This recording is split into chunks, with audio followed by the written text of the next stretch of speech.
قل إن كنتم تحبون الله فاتبعوني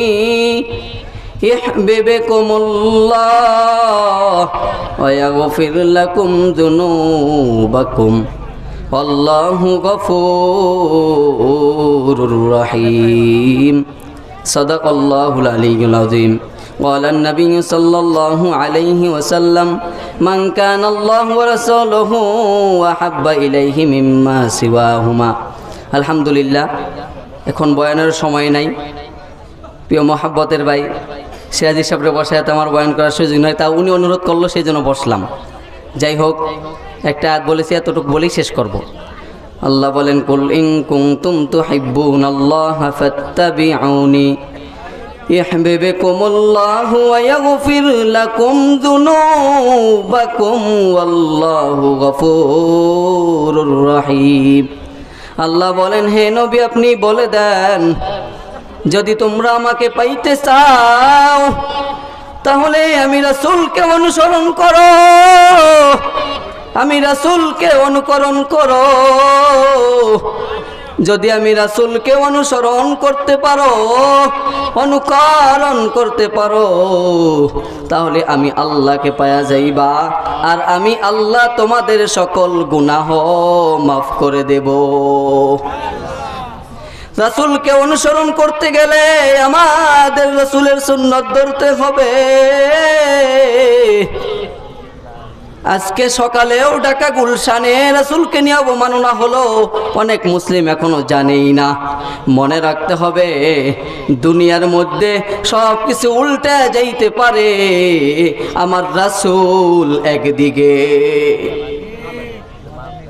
দুনিয়ার জমিনের মধ্যে কত বান্দা বলে আমি রাসূলের উম্মত রাসূলের সুন্নাত আজকে দিলের মধ্যে নাই ধারণ করে না আজকে দাড়ি রাখে না আজকে নামাজ পড়ে না রাসূলের সুন্নাত অনুযায়ী যদি চলতে পারো রে বান্দা মনে রাখবা রাসূলের শাফায়াত অনুযায়ী জান্নাত পায়া যাইবা তুমি আমি কেমন মহব্বত করি কেমন ভালোবাসি রে বান্দা আল্লাহ রাসূলকে ভালোবাসেন খোবাইবেন ভালোবাসা শেষ পর্যন্ত আল্লাহ রাসূলের সাহাবী বলেছেন